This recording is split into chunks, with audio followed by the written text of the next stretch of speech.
How's it going, everybody? My name is MrHurriicane, and today in the San Diego Chargers franchise, we have the scouting preview for the upcoming offseason in the series. It will be streamed either on Tuesday or Wednesday. Not sure what day exactly, most likely Tuesday though. But we're going to go through the entire scouting class, the draft class for this upcoming year, break it down by position, look at my favorite players and my watch list. Before we get to the prospects, we'll just take a look at our roster and talk about needs and what we need to address in this upcoming offseason. Obviously, last year I tried addressing backup quarterback by selecting Gordon Urban. Now I have many doubts about his ability to be an eventual starter because of his lack of accuracy. Phillip Rivers is 36. He could retire after this season, and that would leave us in a very difficult spot trying to replace him on a team that just went 13-3. Other spots to look at, of course, the offensive line has been a concern, and we could use upgrades at both tackle spots. We could also use a right guard. There's potential that we could have some more retirements here. I mean, Matt Slauson's 32, King Dunlap is 32, Ryan Wendell is 33. Defensively, I might look at strong safety, and especially because this is a pretty good safety class at the top if we want to get an impact player. I like our cornerbacks, maybe try to get a little bit more depth here because I'm not sure what we have outside of kind of these top four guys.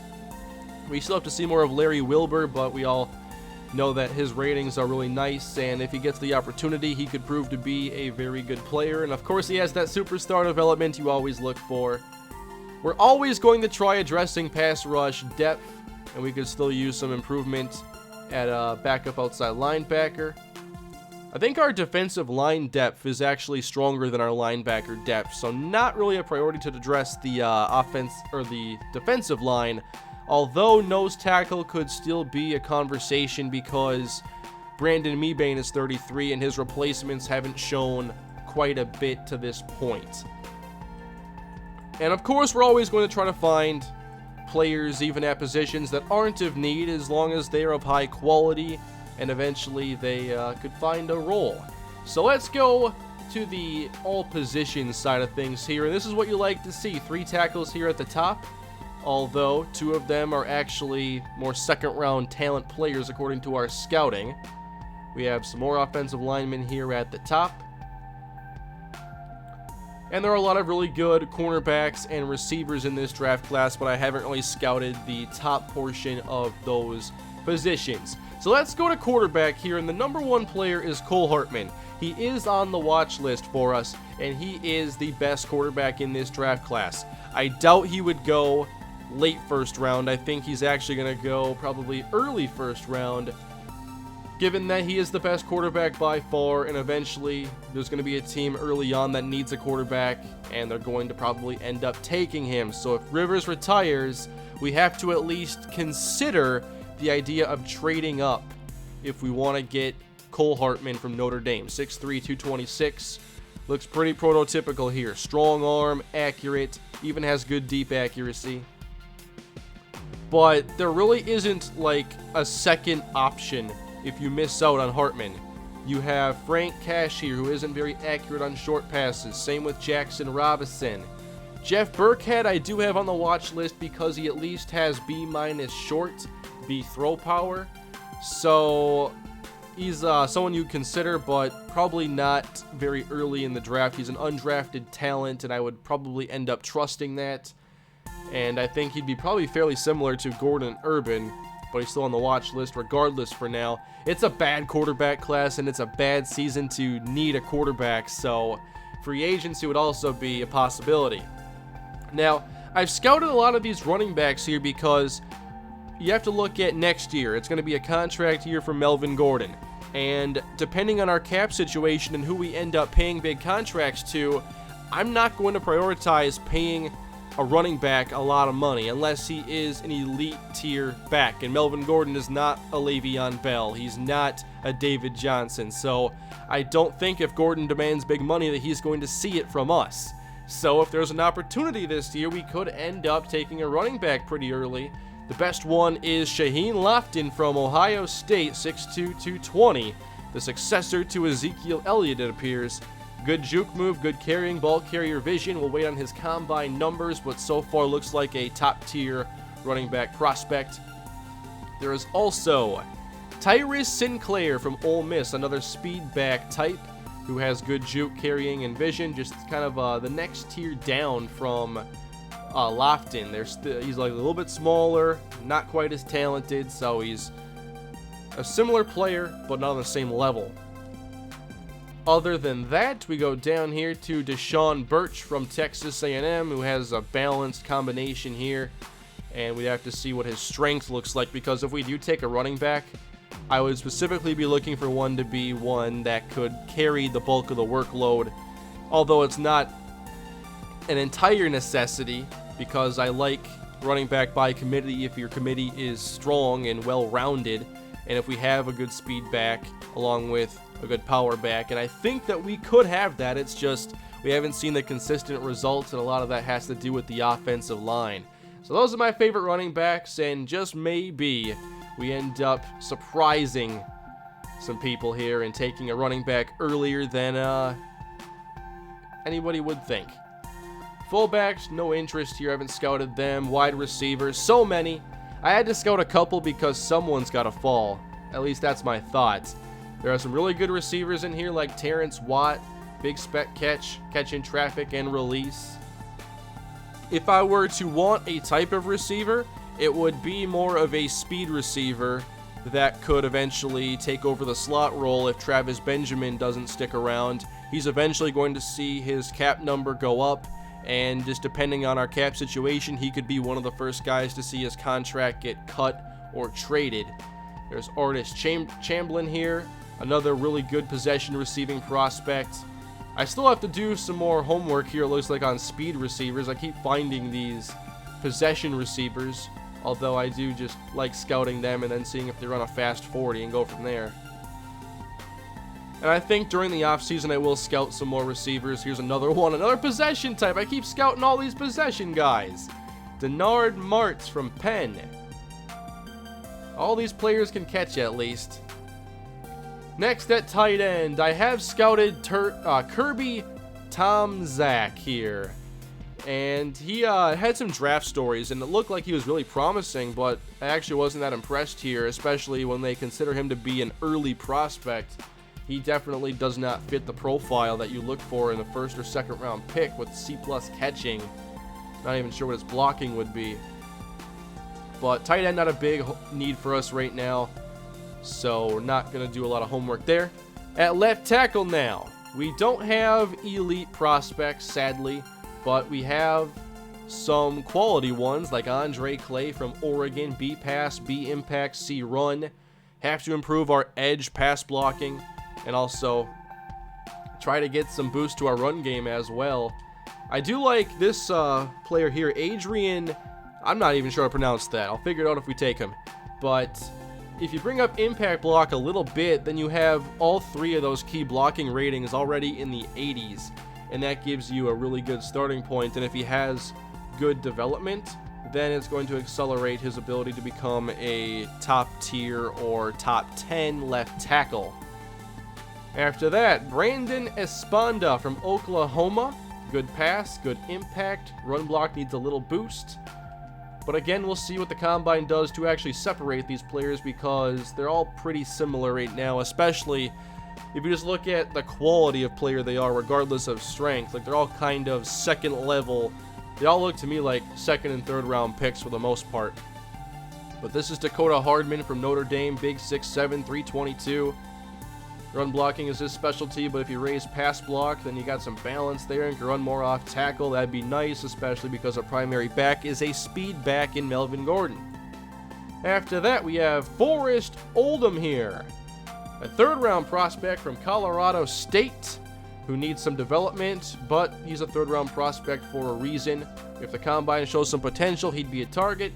Then there is Matt Hanspard from Florida Atlantic.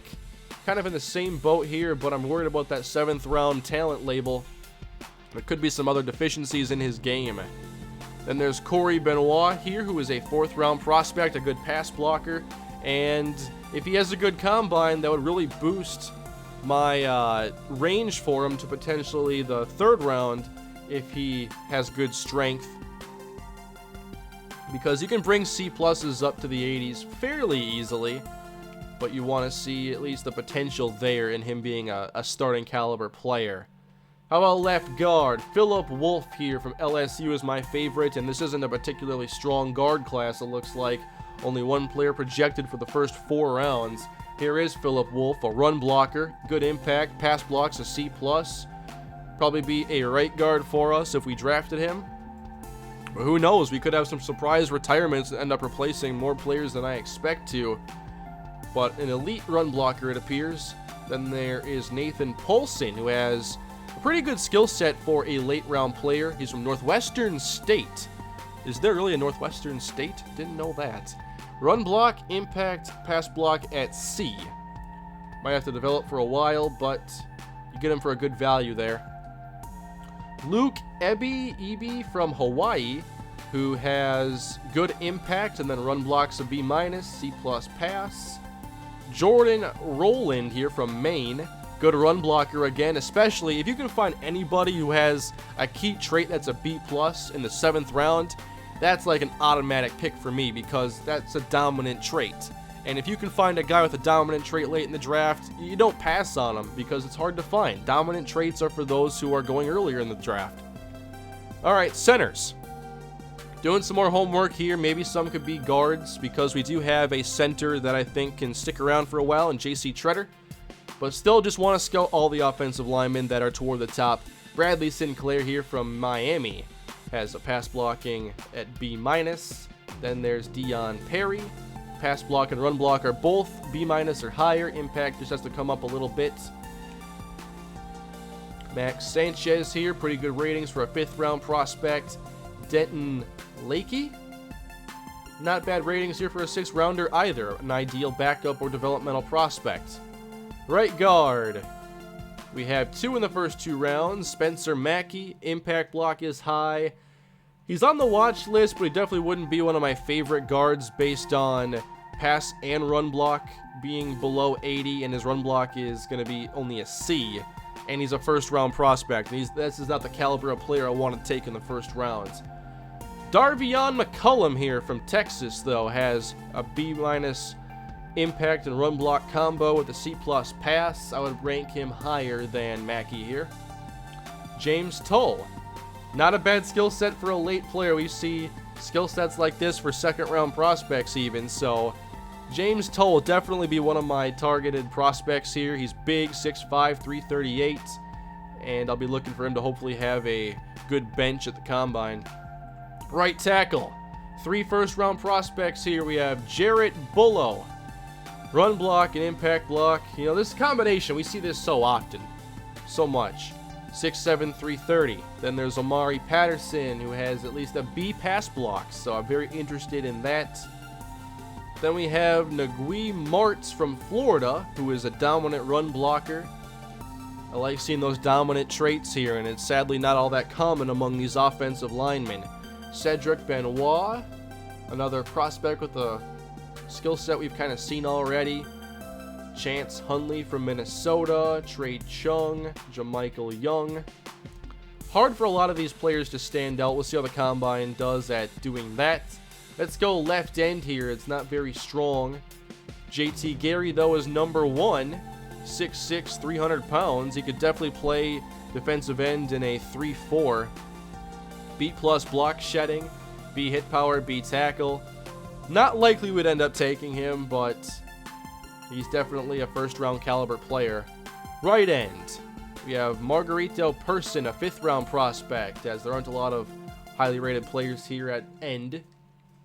He does have a good finesse move, though, and I'm always looking for a player, especially if they're late, to at least have one skill that stands out. Especially if you're coming off the bench to be a pass rusher. I mean, you don't have to have the full skill set, especially early on. You can just have a pass rush move that's strong and rely on that. TJ O'Neal, still have to finish scouting him here. I need one more point, just give me one more. But so far it looks like pretty well rounded, and for a 7th round prospect to get like a pair of ratings like this is pretty solid, especially for the last round. I'm looking for a nose tackle at this spot, but I'm not really seeing anybody with the body type.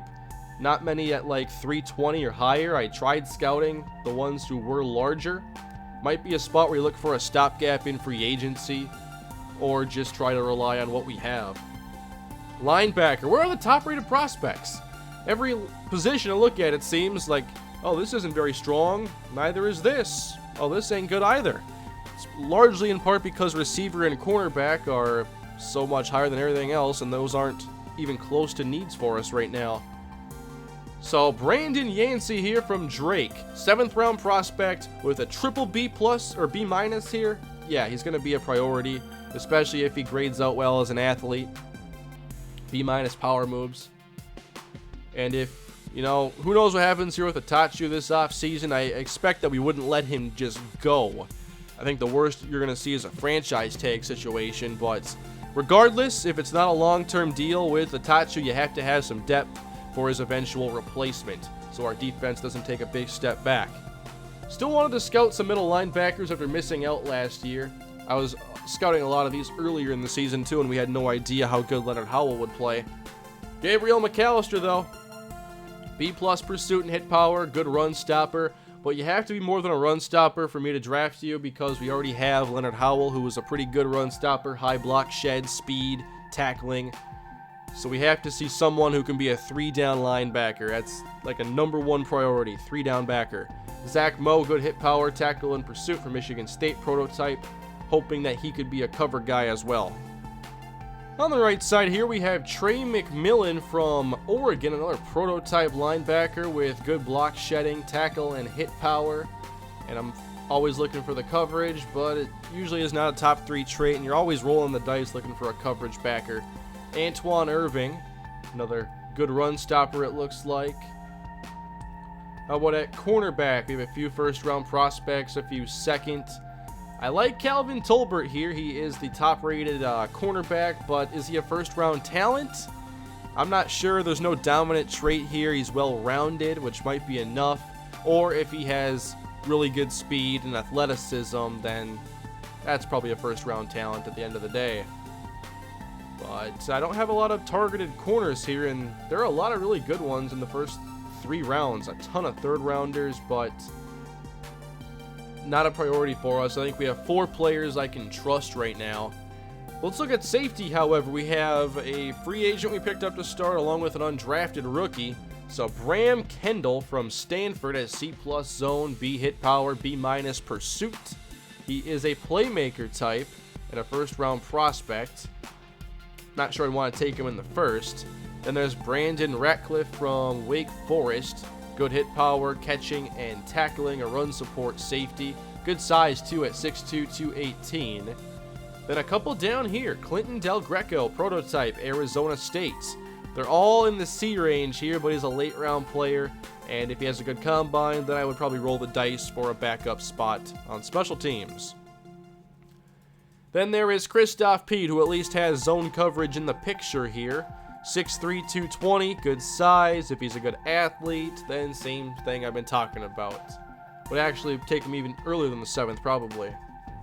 Then at strong safety, a whole bunch of them here I had interest in. There's Brian Macklin in the first round.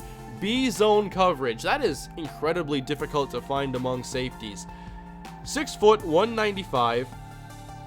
B- pursuit, playmaker type. Definitely a lot of interest there. Then there's Pedro Triplett, also in the first round. C+ zone, A- hit power. Good size at 6'3", 215. Javonte Boykin, another first rounder. C+ zone, 6'4", 209. So we could get a big safety here. It wouldn't be Macklin. But if we want a big safety, then we can go for either Boykin or Triplett. Going to depend on the combine to help us further separate these players. But there's still Ravon Sparks here, who is 5'11", 224 with B hit power. There's Mike Quick from Michigan State, B+ hit power. So is that my entire watch list then? I don't think I missed anybody, but this is the list. And we'll do some more scouting during the off-season. So we're going to pick at 31 overall because we lost the Super Bowl. And we do have some extra picks, I believe after trades from our last draft. So let's check out the picks we have in this upcoming class. We have an extra 3 and an extra 7. And I always end up finding plenty of players late in the draft that have like one dominant trait or at least a good athlete. So it's nice to stockpile on late picks and just pick from your favorites. But an extra 3 here will help. How did Seattle do this year? They won their division, so it's not going to be a very high selection for us. Our first pick will be at 31, then again at 63, and then we have a couple more picks in the 3rd round, but we don't pick very early. If we want some of the top players, we're going to have to trade up, and especially if you want a quarterback, we're going to have to get aggressive if that is our last option, because we'll be done with free agency at that point. We'll know if Rivers has retired, we'll know if we found an adequate replacement, and if we end up in a situation where we have no Rivers and our best quarterback is Gordon Urban, would I be aggressive enough to try trading up for Cole Hartman? Yep, probably would. So we'll have to see what happens in this upcoming draft. What do you guys think about the draft class, and what do you think about the watch list? Who are your favorite players, and who do you think would most benefit this team? I know for sure, whether Rivers is here or not, we have to get the offensive line better. I talked about this in the recap. I want to be a little bit more balanced. I want a more consistent run game that'll allow us to cut down on turnovers and how much we have to keep throwing, taking sacks, and all that other junk, interceptions. I like running the football because you can't throw a pick or get sacked when you run it. But you better be able to get at least 4 yards carry, which we did this year, but that was skewed by long runs. So there are some pretty good players in this class. There are some players with elite traits. Shaheen Lofton here. Could we go aggressive and get a running back? You know, that's a possibility, but I'm not sure how great of one it is, especially while we still have Melvin Gordon on the roster. Might be a situation where we wait till next year and see if we keep Gordon and if we want to replace him, because I don't see us paying him a big contract. I'd also like to acquire a safety to start, although Bakari Rambo did a pretty good job this year. I'd just like, a more impactful player. I like an impact safety, and we don't have that right now. So let me know what you think down below in the comment section of who your favorite prospects are in this draft class. And the offseason will be probably streamed on Tuesday. I'll have a more official announcement on my Twitter tomorrow, and I'll announce on the day of the draft with the video when it's going to be, but I'd expect Tuesday. Thank you all for watching. If you enjoyed, please subscribe for more of the Chargers franchise. Please leave a like if you enjoyed the video, and I'll see you all next time. Have a great day.